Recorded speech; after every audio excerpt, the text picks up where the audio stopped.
오늘은 글로벌 주식시장에 영향력을 끼치는 5가지 이슈들을 하나씩 살펴보도록 하겠습니다. 네, 첫 번째는 테이퍼링에 대한 논쟁 심화입니다.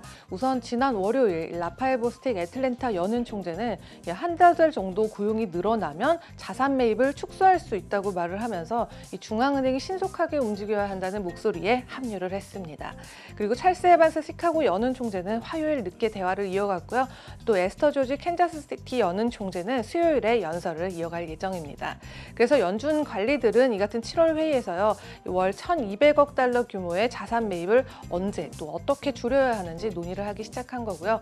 최대 고용과 또 2%의 인플레이션이라는 목표를 향해서 이 진전이 있을 때까지 이를 유지하겠다는 약속까지 했다는 점이 되겠습니다. 네, 두 번째입니다. 이 시장의 전반적인 분위기인데요. 이 기업들이 어닝 시즌을 잘 소화하고 있는 가운데 이 시장은 크게 요동칠 일이 없이 이 3대 지수 모두 무난한 흐름을 보였습니다. 그중에서 특히 주목해야 될 만한 특징주가 2개 있는데요. 이 AMC인데 이 월요일장 마감 후에 발표한 실적에서 이 손실이 전년도 5억 6천 1,140만 달러에서 3억 4,400만 달러로 줄어들었고요.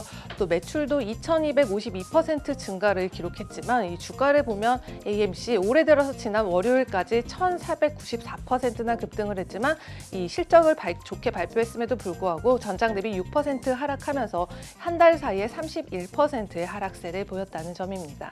그리고 텐센트 홀딩스가 후원하는 우리나라 기업이죠. 이 크래프톤은요, 이번 IPO에서 공모가를 하회한 것이 센티멘트의 부담을 또 줄여줄 것이라고 보면서 애널리스트들이 고평가된 밸류에이션과 또 중국 규제의 위험성을 언급한 바 있습니다.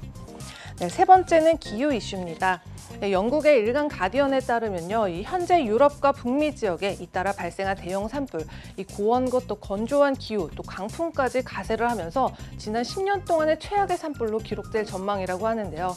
이 지구 온난화에 따른 기후 변화 때문에 지구 전역에 화재의 위험이 커지고 있고요. 또 이는 원자재 가격에도 영향을 끼치고 있습니다. 그래서 이 스탠다드 차타드의 빌 윈스터 CEO는 이 현재 기후 변화 상당히 심각하기 때문에 11월에 스코틀랜드에서 열리는 기후 변화에 관한 글로벌 정상회담에서 이 정부가 합의에 이를 것이라고 기대하지 말고요, 자체적으로 훨씬 더 많은 조치를 취해야 한다고 밝힌 바가 있습니다. 네, 그리고 다음은 이 미국의 비트코인 규제 강화입니다. 이 비트코인의 이제 미국 의원들이 암호화폐 세금 조항에 대한 타협 소식에 3개월 만에 최고가 돌파하면서 랠리가 지속되는 분위기입니다. 이 미국 의회는 전체 인프라 개선 자금 약 1조 달러 중에서 약 5,500달러에 달하는 에너지 인프라 개선 자금 중에 280억 달러, 이 암호화폐 과세를 통해서 마련한다는 계획인데요. 현재 이 법안 절충이 이뤄지고 있는 가운데 이 브로커들한테만 과세를 하는 것으로 방향을 잡고 있고요. 또 암호화폐 과세 최종안은 현지 시간 10일을 확정될 예정입니다. 네, 그리고 5번째는 국제유가 향방입니다. 국제유가는 중국에서 다시 코로나19 확진자가 확산이 되면서 원유 수요 억제 우려에 지난 3주간 하락한 뒤 다시금 반등한 건데요. 오늘 장에서 국제유가는 약 3% 정도 상승한 68달러대를 마감을 했고요. 브렌트유도 역시 비슷한 흐름을 보였습니다.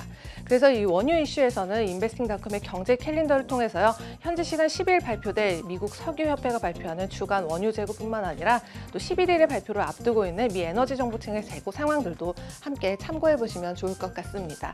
지금까지 글로벌 금융시장 신쿵 브리핑 펄스였습니다.